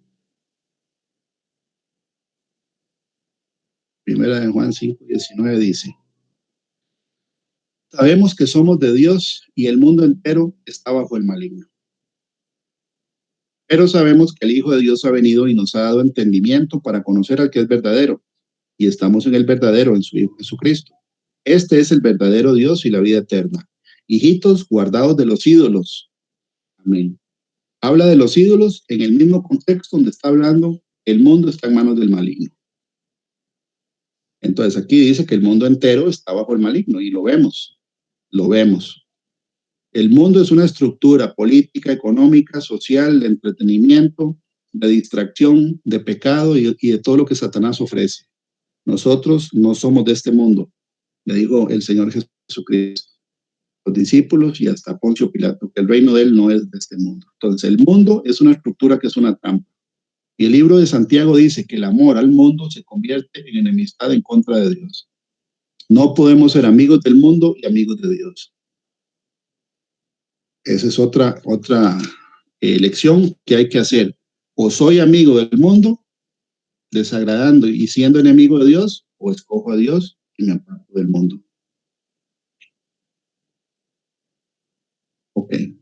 Otras cosas que hace Satanás, y es en la parábola del sembrador.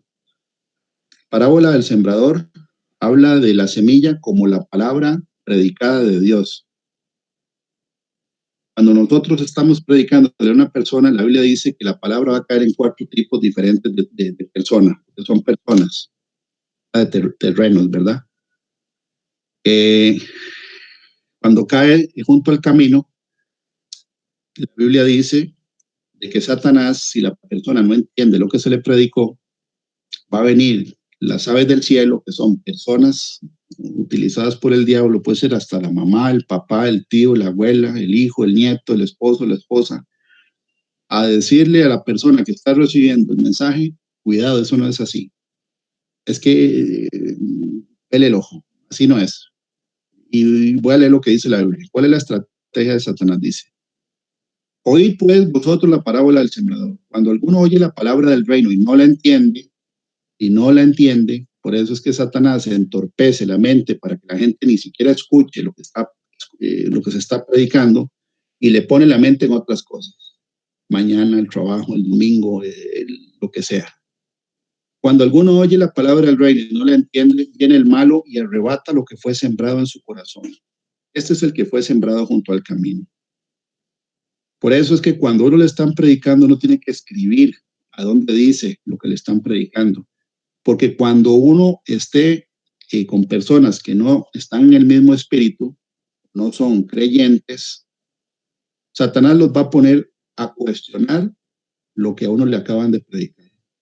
¿Para qué? Para ponerle la duda otra vez. Como hizo Satanás con Eva en Génesis 3, con que Dios dijo, no comáis de todo árbol del huerto.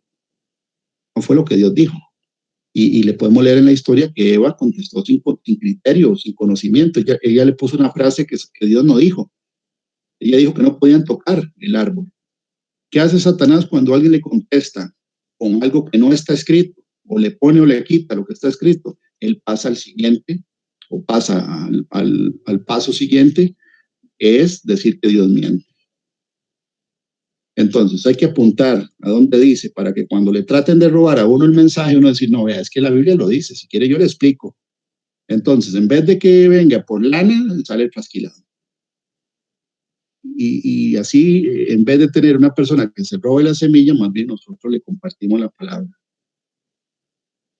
Pero si uno no sabe o no entendió lo que le predicaron, Satanás va a mandar a alguien a arrebatar del corazón lo que fue sembrado. Ok, la misma parábola, la parábola del trigo y la cizaña en Mateo 13, que es una parábola que explica que el mundo es como una finca, ¿verdad? Y que ahí el agricultor o el labrador es Dios, y que él siembra trigo, pero que un enemigo sembró de noche la cizaña y que la va a dejar crecer, cizaña y trigo, hasta el final de la cosecha. Esa es la parábola de Mateo 13. El Señor explica que Satanás es el que siembra la cizaña, refiriéndose no solo a hijos de Satanás, sino también refiriéndose a falsas doctrinas, a mentiras, a herejías, etc. Voy a leer Mateo 13, del 38 al 39. Dice: Jesús explica la parábola de la cizaña. Entonces, despedida la gente, entró Jesús en la casa, y acercándose a él, sus discípulos le dijeron: explícanos la parábola de la cizaña del campo. Respondiendo él les dijo: el que siembra la buena semilla es el Hijo del Hombre. El campo es el mundo. Se está diciendo que la finca es el mundo. La buena semilla son los hijos del reino, y las cizañas son los hijos del malo. Quiere decir que si hay hijos del malo. A mucha gente se les enseña que todos son hijos de Dios, y eso no es cierto. Hay trigo y hay cizaña. Al infierno no se va un hijo de Dios. El enemigo que la sembró es el diablo, y lo dice: la siega es el fin del siglo, se la cosecha, y los segadores o los que cosechan son los ángeles. De manera que como se arranca la cizaña y se quema en el fuego, así será en el fin de este siglo. Enviará el Hijo del Hombre a sus ángeles, y recogerán de su reino a todos los que sirven de tropiezo y a los que hacen iniquidad, y los echarán en el horno de fuego. Allí será el lloro y el crujir de dientes. Entonces los justos resplandecerán como el sol en el reino de su Padre. El que tiene oídos para oír, oiga. Entonces, sí hay hijos del diablo. Y dice que el que lo siembra es Satanás. Eso está en Génesis 3, 14 y 15, la simiente de la serpiente. Arruina el cuerpo y el alma. Lucas 9, 42, podemos leer el caso de un niño o un muchacho, un joven, que estaba poseído por un espíritu de epilepsia. Era que es epilepsia por la descripción, ¿verdad? La descripción de los síntomas, ¿verdad? Dice, y mientras estoy leyendo Lucas 9, 42. Y mientras se acercaba el muchacho, el demonio le derribó y le sacudió con violencia. Pero Jesús reprendió al espíritu inmundo y sanó al muchacho, y se le devolvió a su padre. Y todos se admiraban de la grandeza Ahora, ¿qué es lo que le hacía este espíritu a este muchacho? En el versículo 38 dice, y he aquí un hombre de la multitud clamó diciendo, maestro, te ruego que veas a mi hijo, pues es el único que tengo. Y sucede que un espíritu, o minúscula, un espíritu le toma, o sea, lo agarra, y de repente da voces, se empieza a gritar, y le sacude con violencia, le hace echar espuma, y estropeándole a duras penas se aparta de él. Y yo puedo dar testimonio en lo personal, porque yo le he predicado a un hombre que tiene este tipo de padecimiento, que cuando estamos él y yo en la casa y yo le empiezo a predicar, yo veo la sombra donde sale por detrás de él y se mete y empieza con el síntoma de epilepsia. Es un espíritu, dice aquí. Es un espíritu. Y la Biblia dice que ese espíritu solo sale con ayuno y oración. El ayuno es parte de la guerra espiritual para un género que solo sale con ayuno y oración. Entonces, arruina alma y cuerpo. Otra de las cosas que él hace es mentir. Bueno, se sobreentiende, pero lo vamos a repasar. Mentir, Juan 8:44. Dice la Biblia que él es el padre de la mentira. Vosotros sois de vuestro padre el diablo, y los deseos de vuestro padre queréis hacer. Él ha sido homicida desde el principio, y no ha permanecido en la verdad porque no hay verdad en él. Cuando habla mentira, de suyo habla porque es mentiroso y padre de mentira. Y eso también tiene que ver con el comportamiento de un creyente. Si nosotros tenemos que mentir para contestar una pregunta, es mejor no contestar nada. No contestar si uno tiene que mentir. Y hay maneras de contestar sin que uno tenga que mentir. Pero aquí dice que él es el padre de la mentira. ¿Y por qué dice que desde el principio? Porque desde el principio, desde Génesis, él le mintió a Eva y le dijo que ella no se iba a morir si comía algo que Dios dijo que no comiera. Dios dijo, si comen se mueren. ¿Qué dijo Satanás? No, no es cierto, no van a morir. Es una mentira. Él miente desde el principio.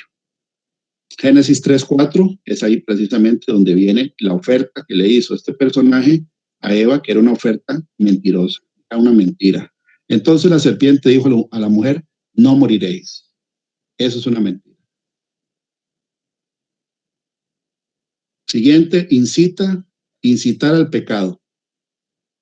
Y ahí están los versículos de incitar al pecado, ¿verdad? En el Antiguo Testamento, pero aquí específicamente vamos a ver que a uno de los apóstoles, Judas, dice la palabra, y cuando cenaban, como el diablo ya había puesto en el corazón de Judas Iscariote, hijo de Simón, que le entregase. Estaban cenando. Como ahora leímos en el libro de Lucas, estaban en la cena y el Señor anunció que alguien le iba a traicionar. Y dijo, dio una señal, el que meta su mano en el pan y moje el pan, ese va a ser. Y la gente ni siquiera pudo discernir que fue Judas. Quiere decir que Judas era un buen actor. Porque cuando el Señor dijo que alguien lo iba a traicionar, todo el mundo empezó a decir, seré yo, pero nadie dijo, claro, es Judas. Nadie dijo así. Nadie tenía identificado al traidor. Ahora, Dios no lo engaña a nadie. Él sabía quién era el traidor. Pero los otros 11 apóstoles no sabían que Judas era el traidor. Porque todos empezaron a decir que sí eran ellos, eran ellos, eran ellos. Pues a Dios nadie lo engaña. Pero aquí hay un personaje que puede engañar a 11. Y aquí dice quién fue el que puso en el corazón que traicionara a Jesús. Fue el diablo. Y cuando cenaban, como el diablo ya había puesto en el corazón de Judas Iscariote, hijo de Simón, que le entregase. Entonces, incitó a ese nivel a alguien que era un buen actor. Y si la Biblia dice que cuando el Señor estaba partiendo el pan y menciona a Judas, es que lamentablemente en la vida de un creyente, Judas siempre va a estar a la par. La única manera de identificarlo es a través del Espíritu Santo. Y la otra es en Hechos 3:10, donde habla de Hechos 13:10. Hechos 5:3. Hechos 5:3. ¿Sí? Es en el evento donde Ananías y Zafira, que eran de la iglesia, digamos que recién Jesús había muerto y resucitado, y empieza el libro de Hechos, ¿verdad? Que es un libro histórico de la vida de los apóstoles. Hubo dos personas que Satanás los puso a engañar al Espíritu, o a tratar de engañar al Espíritu Santo, porque a Dios nadie lo puede engañar. Pero aquí dice, y dijo Pedro: Ananías, ¿por qué llenó Satanás tu corazón para que mintieses al Espíritu Santo? Ese es el precio de la heredad. Reteniendo la noche que quedaba en ti y vendida no está en tu poder. ¿Por qué pusiste esto en tu corazón? No has mentido a los hombres, sino a Dios. Al oír a Ananías estas palabras, cayó y expiró. Vino un gran temor sobre todos los que le oyeron. Entonces, ahí dice que él trató de engañar a gente de carne y hueso. Pero también dice que él trató de mentirle al Espíritu Santo y se embarcó. ¿A qué nivel? Se murió. Entonces, ¿qué hace Satanás? Incita para hurtar, matar y destruir. Después llega la esposa y le pasó lo mismo. Se murió. Entonces, Satanás incita para que uno le mienta a Dios. Hechos 5:3. Dice que estorba la predicación. Y ahí también podemos dar testimonio de cómo a veces en un bautismo hemos ido a recoger a la persona en la casa 3 años consecutivos para que se bautice, y cada vez que hay bautismo había un evento donde llegaba toda la familia a estorbar. El resto de los 364 días no llegaba la familia, pero el día en que se iba a bautizar llegaba todo el mundo, y no se bautizó hasta el 3er año. Está en la Biblia. Dice Primera de Tesalonicenses 2:18. Dice: ausencia de Pablo de la iglesia. Pero nosotros, hermanos, separados de vosotros por un poco de tiempo, de vista, pero no de corazón, tanto más procuramos con mucho deseo ver vuestro rostro. Por lo cual quisimos ir a vosotros, yo, Pablo, ciertamente una y otra vez, pero Satanás nos estorbó. El apóstol sabía que era Satanás estorbando, para que no fuera él a visitar a estas personas. Y así sucede. A veces vamos a tener gente en consejería, y nos ha pasado con una señora en específico de San Carlos, y ya van 2 veces que el día que va a ir a consejería, la hija se quiebra en la escuela. Y las 2 veces se ha quebrado. Es increíble. Pero esto, ¿quién es Satanás el que lo hace? ¿Quién es el que lo hace? Aquí dice que es Satanás. Él estorba la predicación, estorba el evangelio, los ministerios. Y también lo dice en Hechos 13:10. Aquí Pablo, en el libro de Tesalonicenses, habla de que Satanás como espíritu lo hace, ¿verdad? Pero aquí vamos a leer en Hechos 13:10 que Satanás usó a una persona. Casi siempre usa personas. ¿A quién estaba aquí refiriéndose en el libro de Hechos 13? Es a un mago que se llamaba Elimas. Voy a leer desde el 8. Dice: pero le resistía Elimas, el mago, pues así se traduce su nombre, procurando apartar de la fe al procónsul. Entonces Saulo, que también es Pablo, lleno del Espíritu Santo, fijando en él los ojos, dijo: oh, lleno de todo engaño y de toda maldad, hijo del diablo, enemigo de toda justicia, ¿no cesarás de trastornar los caminos rectos del Señor? Hay gente que dice que algunas personas no predicamos o no predican con el amor de Cristo. Y cuando uno lee lo que le dijo Pablo a este personaje, es algo directo y confrontativo, y alguna gente podría incluso sentirse ofendida si le dicen así. Aquí dice, dijo: oh, lleno de todo engaño y de toda maldad, hijo del diablo, enemigo de toda justicia. Y viene con signos de exclamación, quiere decir que se lo hizo gritado. ¿No cesarás de trastornar los caminos rectos del Señor? Ahora puede ser aquí la mano del Señor está contra ti, serás ciego y no verás el sol por algún tiempo. Inmediatamente cayeron sobre él oscuridad y tinieblas, y andando alrededor buscaba a quien le condujese con la mano. Entonces el procónsul, viendo lo que había sucedido, creyó, maravillado de la doctrina del Señor. Satanás usa gente para estorbar el evangelio. Aquí está usando una persona que era un brujo, que se llamaba Elimas. Ok. Dice que el orgullo abre la puerta para que Satanás tenga influencia en la persona. Primera de Timoteo 3:6 dice lo siguiente. Y es en la lista de las características de la gente que quiere ser un obispo. Lo voy a leer todo mejor. Dice, requisitos de los obispos. Está en la Reina Valera, traducción como obispos. En algunas dicen, ¿cuál era la palabra? Ahorita me acuerdo.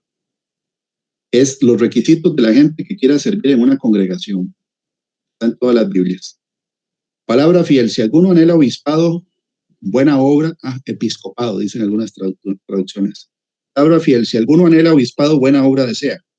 Pero es necesario que el obispo sea irreprensible, marido de una sola mujer, sobrio, prudente, decoroso, hospedador, apto para enseñar, no dado al vino, no pendenciero, o sea, que no sea peleón, no codicioso de ganancias deshonestas, o sea, que no sea un interés solo económico, sino amable, apacible, no avaro, que gobierne bien su casa, que tenga a sus hijos en sujeción con toda honestidad.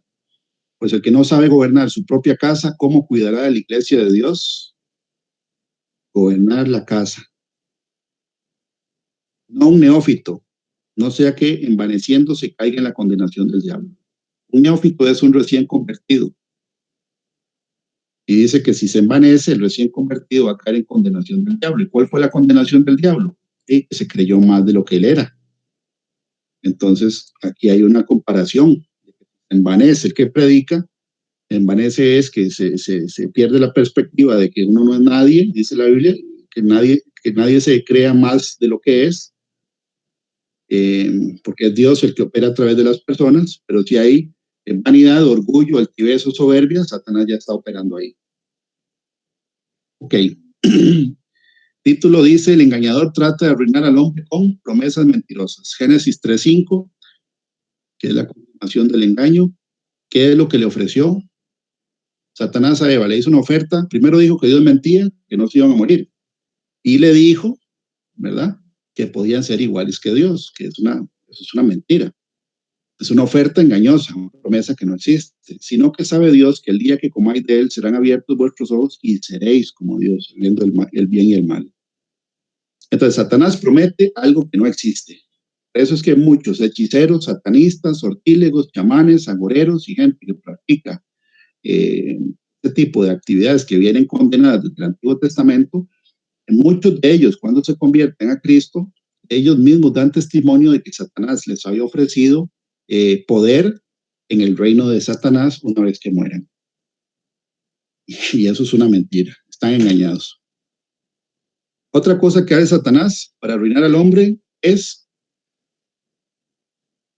crea falsas doctrinas y hace que se mezcle la doctrina, ¿verdad?, con doctrinas que ya están mezcladas con herejías o mentiras, y hace que el Espíritu Santo ya no esté en una congregación o en una persona. Mateo 4:6. Esto es muy importante, porque hay un montón de grupos ecuménicos que se reúnen, ¿verdad?, bajo la cobertura de que no importa qué doctrina es la que uno tenga, es el mismo Dios. Esto no es cierto. La Biblia dice que Jesús dijo, yo soy la verdad, el camino y la vida, nadie llega al Padre si no es por mí. Pero en este tipo de grupos que son ecuménicos, ¿qué es ecuménico? Ecumenismo, eso viene del Imperio Romano, donde ellos tenían que emparejar la ley, las finanzas y el credo de los territorios que ellos venían conquistando nuevos. Tenían que adaptarse a lo que el imperio estaba ofreciendo. Tenían que someterse. Ahora sabemos que hay doctrinas que mezclan lo santo con lo pagano, como está en Apocalipsis 17, bien identificada la gran ramera. Y está identificada totalmente, ¿verdad? Que ese es el Vaticano y toda esa doctrina que tiene que ver con la idolatría. Mezclan lo santo con lo pagano. Satanás es experto en mezclar lo santo con lo pagano. Eso es lo que él hace. Mateo 4:6 dice, cuando Satanás está tentando o probando a Dios, él usa un versículo de la Biblia y usa el Salmo 91, pero le quita una parte. Y está usando un salmo que es inspirado para los hijos de Dios, y el diablo lo está usando para convencer, según él, a que Jesús se lanzara que se tirara del pináculo del templo porque los ángeles lo iban a apañar. Quiere decir que Satanás se sabe la Biblia, ahora él la usa y la tuerce. Dice, entonces el diablo le llevó a la santa ciudad. La santa ciudad es Jerusalén, no es ninguna otra ciudad, es Jerusalén.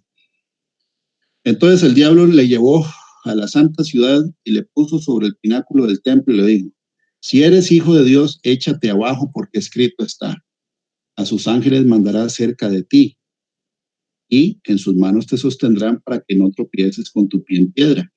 Jesús le dijo, escrito está, no tentarás al Señor tu Dios. Entonces Satanás usó una parte del Salmo 91, pero le quitó una parte.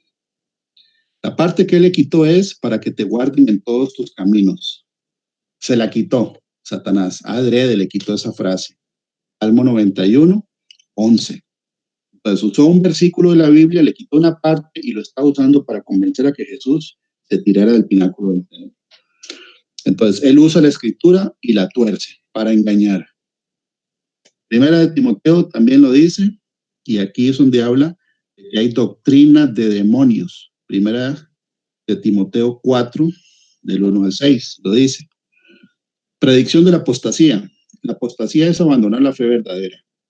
Dice, pero el Espíritu dice claramente, el Espíritu Santo, el Espíritu dice claramente que en los postreros tiempos algunos apostatarán de la fe. O sea, aquí van a abandonar la fe verdadera, escuchando a espíritus engañadores y a doctrinas de demonios. Por la hipocresía de mentirosos que teniendo cauterizada la conciencia prohibirán casarse. Prohibirán casarse. Y hay doctrinas donde los sacerdotes no se casan. Hay monjes, como los del Tíbet, donde no se casan. Y hay otras doctrinas donde no se casan. Viven de que los líderes se casen. Cosa que acabamos de leer en el libro de Timoteo, en el capítulo 3, que tiene que ser marido de una sola mujer. Ahí no dice casado con la iglesia, dice casado con una mujer. Ese es el plan de Dios, y que tenga su casa y que la gobierne con toda honestidad y que tenga a sus hijos en sujeción. No es que sea casado con la iglesia, es que tiene que estar casado con una sola mujer. Repito, pero el Espíritu dice claramente que en los postreros tiempos algunos apostatarán de la fe escuchando a espíritus engañadores y a doctrinas de demonios. Por la hipocresía de mentirosos que teniendo cauterizada la conciencia prohibirán casarse y mandarán abstenerse alimentos que Dios creó para que con acción de gracias participasen de ellos los creyentes y los que han conocido la verdad. Y aquí dice, si esto enseñas a los hermanos, serás buen ministro de Jesucristo. Esto es un tema confrontativo para la gente que está en falsas doctrinas, pero la Biblia lo dice, que si uno le enseña eso a los hermanos, será un buen ministro de Jesucristo. Hay gente que lo ve como una falta de respeto, que dice, no, respete mi doctrina. Dice, pero bueno, yo ponía una vez un ejemplo de que eso es como que uno tenga un carro muy moderno, que no es de uno, se lo prestan y se queda ponchado y empieza a cambiarle la llanta al carro, pero con la información de un carro viejo. Y que venga alguien que sí sabe, que pare y le diga, bueno, vea, lo está haciendo mal, vean, el manual dice cómo cambia cambie la llanta de la manera correcta, lo está haciendo mal. Y que uno le diga, no me ofenda, no me falte el respeto, no se meta con mis creencias. O sea, es absurdo lo que está haciendo esa otra persona, desagarrando el manual y decirle, lo está haciendo mal, el manual dice cómo hay que hacerlo. Es un ejemplo. La gente confunde que es una falta de respeto enseñarle a alguien con la Biblia que está en una falsa doctrina. ¿Por qué? Porque ese es un engaño de Satanás que tiene que ver con respeto, con tolerancia y con no ser, ¿cómo es que dicen? Que eso es odio, hate speech, le dicen los gringos, que es como decir que eso promueve el odio, eso es odiar a la persona, corregirla. No, es todo lo contrario. Pero sí requiere confrontar con la palabra, sin enojarse, dice la palabra en Timoteo. Entonces, sí, él promueve, Satanás, las falsas doctrinas. En Gálatas 1 también lo dice. Gálatas 1, del 6 al 10, lo dice muy claro. El título es, no hay otro evangelio. No hay otro evangelio. ¿Qué significa evangelio? Buenas noticias. Y Pablo escribe, estoy maravillado. Pablo estaba maravillado, o sea, con la boca abierta de que tan rápido ya había llegado gente a desviarlos por otra doctrina. Estoy maravillado de que tan pronto os hayáis alejado del que os llamó por la gracia de Cristo para seguir un evangelio diferente. No que haya otro. O sea, no hay dos evangelios, es uno. Sino que hay algunos que os perturban y quieren pervertir el evangelio de Cristo.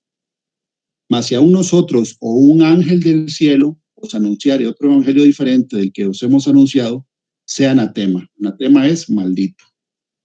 Como antes hemos dicho, también ahora lo repito. Él lo dijo 2 veces. Si alguno os predica diferente evangelio del que habéis recibido, sea anatema. Pues busco ahora el favor de los hombres o el favor de Dios, o trato de agradar a los hombres, pues si todavía agradara a los hombres, no sería siervo de Cristo. Entonces, el evangelio verdadero viene con confrontación de que aquí dice, y lo dice el apóstol Pablo, que si él todavía le agradara a la mayoría de los hombres, no sería siervo de Cristo. Cuando uno acomoda la palabra de Dios para que nadie se ofenda, se crea una doctrina que es una falsa doctrina. Porque es mejor que a uno lo corrijan y le digan que está haciendo algo malo con la palabra de Dios y no que por no decirle las cosas la persona se va al infierno.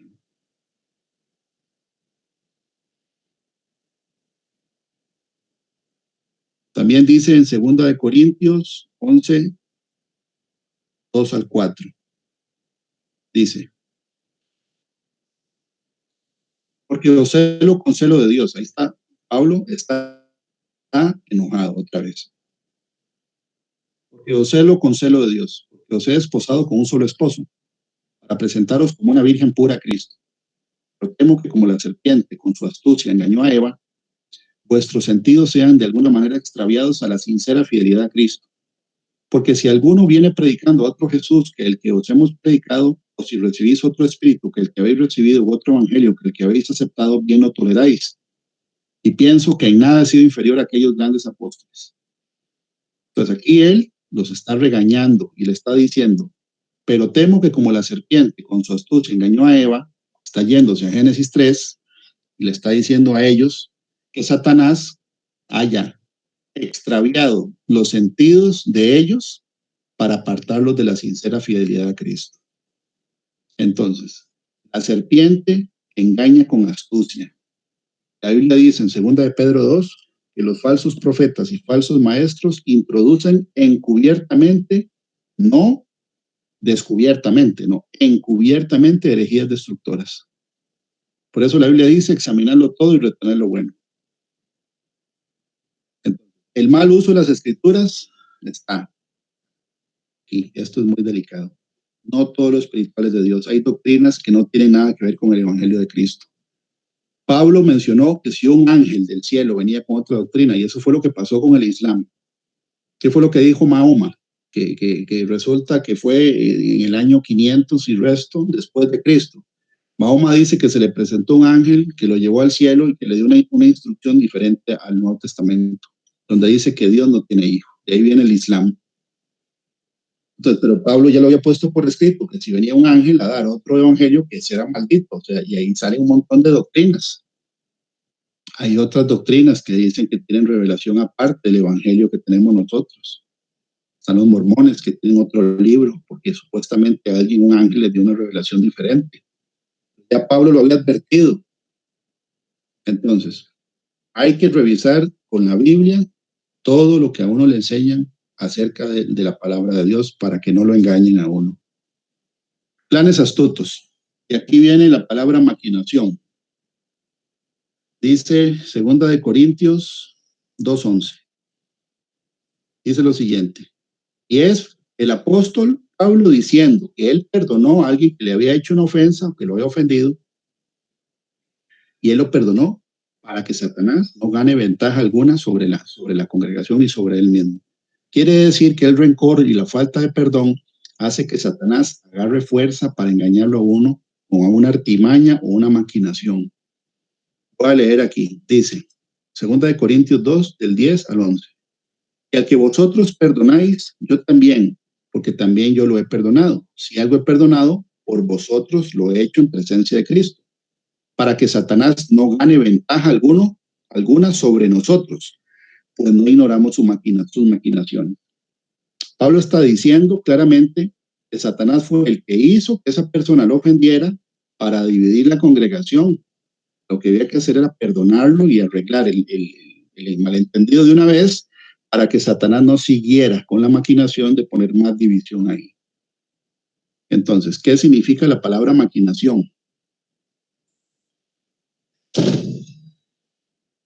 Dice que la maquinación es un plan astuto que tiene un fin específico. Entonces, por ejemplo, yo puedo decir que en estas semanas que hemos estado predicando esta enseñanza, Satanás hace planes que involucran a otras personas.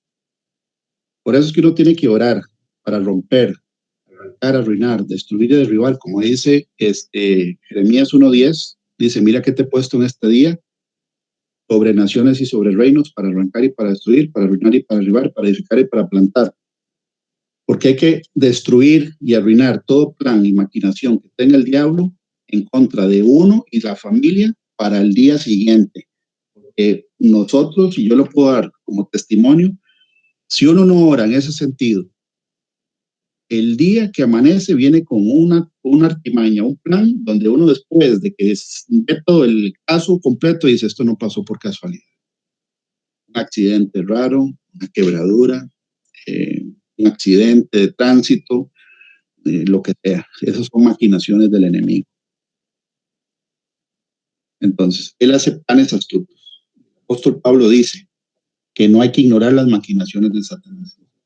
Por eso es que la pasividad, y lo vamos a ver en la próxima, la pasividad, la distracción, el sueño, son cosas que Satanás aprovecha para que él pueda elaborar un plan, porque se le deja pensar, le deja hacer una maquinación. Si lo tenemos siempre atacado, siempre reprendiéndolo, siempre echándolo fuera, siempre marcándole la cancha a través de la oración y guerra espiritual, él no puede hacer una maquinación. El Señor nos revele antes en la Biblia. Y dice también que él aparece como ángel de luz y que tiene personas que le ayudan en sus propósitos. Segunda de Corintios 11, 14, 15. Segunda de Corintios 11, 14, 15 dice. Voy a leerlo desde el 13. Porque estos son falsos apóstoles, obreros fraudulentos, que se disfrazan como apóstoles de Cristo. Y no es maravilla porque el mismo Satanás se disfraza como ángel de luz. Así que no es extraño si también sus ministros se disfrazan como ministros de justicia, cuyo fin será conforme a sus obras.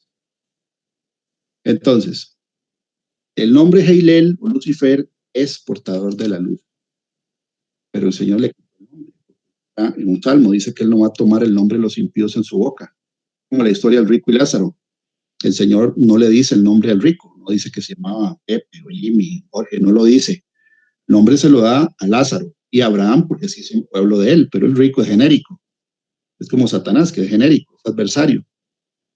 Pero él se sigue disfrazando de algo que era antes. Él era portador de la luz, pero se aparece como un ángel de luz, como se le apareció a Mahoma y le dio una revelación diferente, donde dice que Dios no tiene hijo. Dice a ti que no es extraño que los ministros de Satanás también se disfrazan como ministros de justicia. Ahí es donde viene que uno tiene que tener discernimiento espiritual para poder discernir quién es el que está hablando. Si es el Espíritu de Dios, del Dios de Abraham, de Isaac y de Jacob, o es otra cosa. Entonces se disfraza como un ángel de luz. Y se ve que hay cultos a ángeles. Hay gente que le ora o habla con ángeles directamente. Culto a ángeles, eso no viene en la Biblia. La Biblia dice que los ángeles son los que ellos cumplen los mandamientos de Dios. Ellos se reportan a Dios, no a un ser humano. Ok, este tema utiliza hechiceros para atacar y destruir al pueblo de Dios. La hechicería es una de las palabras que vienen en el Antiguo Testamento para definir varias categorías prácticas que tienen que ver con el ocultismo. Y Dios le plació tener diferentes categorías es para que uno las estudie. Hoy no las vamos a estudiar todas, nada más la definición de una de esas, que dice, conjunto de conocimientos, prácticas y técnicas. ¿Por qué dicen técnicas? La palabra hechicería también viene de algo hecho. Ellos tienen que hacer un modelo. Por eso algunas de esas artes, ¿verdad? Hacen muñecos o ponen frascos con fotos, alfileres, cabello humano y un montón de porquerías. Bueno, como un diseño que ellos hacen. Por eso es hechicería, es algo hecho. Pero dice que las usan, y esta definición está en la Real Academia Española. Conjunto de conocimientos, prácticas y técnicas que se emplean para dominar de forma sobrenatural el curso de acontecimientos o la voluntad de las personas. Habla de la voluntad de las personas. Entonces, en el libro de Ezequiel, y ahí es donde yo creo que vamos a leer eso, que es importante. Porque hay mucha gente que dice, no, es que yo no creo en eso. Bueno, es que en eso no tiene nada que ver con que esté operando o no esté operando. Más bien, si la persona no cree en eso, ¿cómo se va a defender de algo que no cree? Es como el ejemplo que yo puse de esa muchacha, una muchacha de 17 años, que está siendo atormentada por una sombra que la agarra del cuello y la tira por todo el cuarto, pero ella dice que no cree en Dios. Entonces, tiene toda la sintomatología, pero no cree en la medicina, no cree, entonces, ¿qué vamos a hacer? No se puede hacer nada. Se puede orar, interceder. Y la mamá podría estarle diciendo que es cierto, que la Biblia es cierta. O hay padres o madres que son permisivos con los hijos y con tal de no tener un conflicto en el adolescente, no lo corrigen a tiempo. Y ahí es donde viene el ser permisivo, también es pecado. La Biblia dice que el que sabe hacer lo bueno y no lo hace, es contado por el 13, lo voy a leer, el 13 al 23, y habla de la hechicería. Dice, y tú, hijo de hombre, pon tu rostro contra las hijas de tu pueblo, que profetizan de su propio corazón, y profetiza contra ellas. Y di, así ha dicho Jehová el Señor, ay de aquellas que cosen vendas mágicas para todas las manos, y hacen velos mágicos para la cabeza de toda edad, para cazar las almas. Vendas mágicas para todas las manos y velos mágicos para la cabeza de toda edad, para cazar las almas. ¿Habéis de cazar las almas de mi pueblo para mantener así vuestra propia vida? ¿Y habéis de profanarme entre mi pueblo por puñados de cebada y por pedazos de pan, matando a las personas que no deben morir? Quiere decir que sí pueden matar a una persona que no tenga la cobertura o que tenga puertas abiertas en desobediencia, y dando vida a las personas que no deben vivir, mintiendo a mi pueblo que escucha la mentira. Por tanto, así ha dicho Jehová el Señor, he aquí yo estoy contra vuestras vendas mágicas, con que cazáis las almas al vuelo.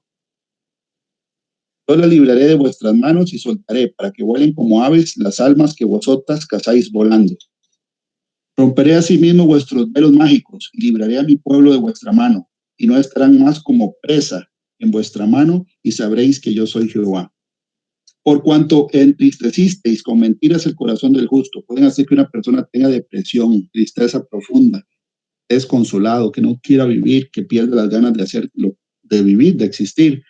Aquí dice que por cuanto entristecisteis con mentiras el corazón del justo, al cual yo no entristecí, y fortalecisteis las manos del impío para que no se apartase de su mal camino, infundiéndole ánimo. Aquí dice que también puede hacer que una persona siga pecando y no pueda salir de ahí, en adulterio, en fornicación, y lo tienen agarrado como un pajarito en una jaula, porque aquí lo dice, como aves. He aquí yo estoy contra vuestras vendas mágicas con que cazáis las almas al vuelo. Yo las libraré de vuestras manos y soltaré para que vuelen como aves las almas que vosotras cazáis volando. Lo tienen como en una jaulita. Por tanto, dice el Señor, no veréis más visión vana, ni practicaréis más adivinación, y libraré a mi pueblo de vuestra mano, y sabréis que yo soy Jehová. Aquí hay mucha información. En Ezequiel 13, del 17 al 23, hay mucha información. mucha información bíblica, donde sí dice que esto existe y que tienen la capacidad de matar a una persona, tienen la capacidad de infundir ánimo a alguien para que no se arrepienta de su pecado, en adulterio, por ejemplo. Tiene la capacidad de poner tristeza, depresión, locura en una persona. Entonces, ¿eso es parte del rango de acción del adversario? Por supuesto que sí. ¿Por qué? Porque ellos son siervos del diablo. Lo leímos ahora, que la gente se disfraza como ministros, pero son ministros del diablo y son hechiceros, como Elimas, el que estaba apartando al procónsul de la fe, porque ellos reciben algún beneficio. Aquí dice que por puñados de cebada y por pedazos de pan. No solo lo dice el profeta, porque esta gente cobra por sus servicios, ¿verdad? No es gratis, sino que también usan la comida. Usan la comida para hacer sus encantamientos, hechizos. Entonces, vamos a terminar acá. Ya faltan 10 para las 6. Vamos a terminar acá. En la próxima, si Dios lo permite, vamos a seguir escarbando un poquito más el tema de la hechicería, porque también hay que leer el número 33, donde dice muy claramente que es Dios también el que permite o no permite que una persona que lo quiera maldecir a uno, lo maldiga o no lo maldiga. Eso está en números 23. En todo el capítulo de números 23, en la historia de Balac, Balaam no pudo maldecir al pueblo de Dios porque él mismo puso ahí en la historia de que él no podía maldecir a alguien que Dios no había dicho que lo maldijeran, porque estaba íntegro delante de Dios. Quiere decir que la obediencia, la santidad, integridad y la rectitud hacen que Dios lo proteja a uno de cualquier persona que quiera dañarlo a uno con este tipo de cosas. Mucha gente como que se obsesiona y quiere saber, bueno, es que ¿quién me hizo? ¿Quién fue el que me hizo el daño? Pueden ser cientos, decenas o miles de personas la que lo quieran ver a uno caído de la fe, porque el reino de las tinieblas trabaja unido. Jesús lo puso en el libro de Lucas 11, dice que el reino de Satanás, si se divide, su reino ya ha llegado al fin, quiere decir que no está desunido, está unido. Y ellos, sin conocer a la persona de una manera directa, Satanás le da órdenes de atacar a los cristianos. Entonces, ¿cuántos enemigos tenemos nosotros? Solo Dios sabe. Pero si nosotros estamos en integridad, santidad, rectitud y obediencia, el libro de Números 23 dice muy claro que Dios no permite que hagan a uno absolutamente nada. Voy a dar un adelanto, me queda. Dice, leyendo Números 23, y dice, y Jehová puso palabra en la boca de Balaam y le dijo, vuelve a Balac y dile así. Balac fue el rey pagano, ¿verdad? Y contrató o quería contratar a Balaam para maldecir a Israel. Entonces Dios le dijo que volviera y que hablara con Balac y que le dijera lo siguiente.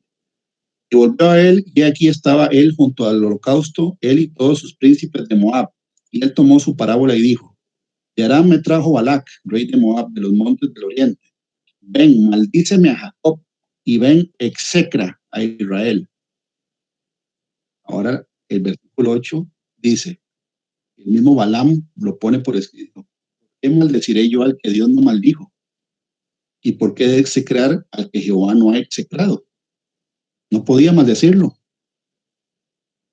Y después dice en el capítulo 21, del 19 al 23, dice, Dios no es hombre para que mienta, ni hijo de hombre para que se arrepienta. Él dijo y no hará, habló y no ejecutará. He aquí he recibido orden de bendecir. Él dio bendición y no podré revocarla. No ha notado iniquidad en Jacob, ni ha visto perversidad en Israel. Jehová su Dios está con él, y júbilo de rey en él. Dios los ha sacado de Egipto, tiene fuerzas como de búfalo, porque contra Jacob no hay agüero, ni adivinación contra Israel. Como ahora será dicho de Jacob y de Israel lo que ha hecho Dios.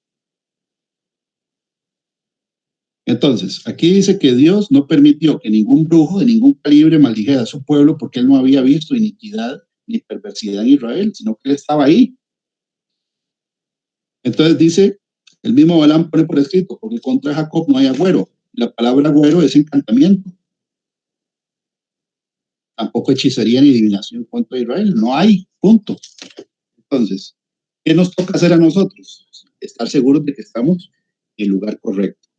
No abrir brechas. Y vamos a terminar aquí. Y en la próxima vamos a ver esta partecita que es el deber de resistir a Satanás. Y ya después vamos a ver detalles de las puertas que uno tiene que cerrar para no darle cabida a ningún demonio en la vida nuestra ni en nuestras. Entonces voy a volver aquí a la... Tengo la presentación y le voy a dar la palabra a doña Dilia para la oración final. Que Dios los bendiga. Muchas gracias por escuchar. Adelante, doña Dilia. Bueno, bendito sea Dios por esa palabra tan buena, para que entendamos y para que sigamos adelante día a día. Bueno, nos disponemos a orar.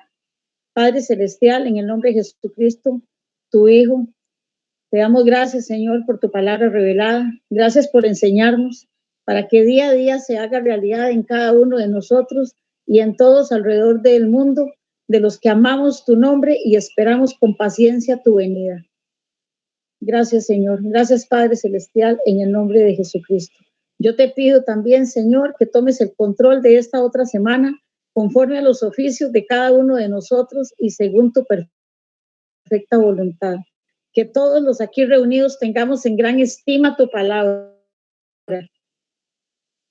Que tu Santo Espíritu nos llene de fe, obediencia, perseverancia, temor, rectitud, sabiduría, mansedumbre y humildad, gozo, esperanza y sobre todo amor. Hoy te doy gracias, Padre Celestial, porque todas las cosas que aquí se han dicho es bueno refrescar la mente, los pensamientos y que las emociones y que todo nuestro cuerpo sepa quién es Dios en nosotros, porque Él fue el que envió a su Hijo Jesucristo a morir por cada uno de nosotros.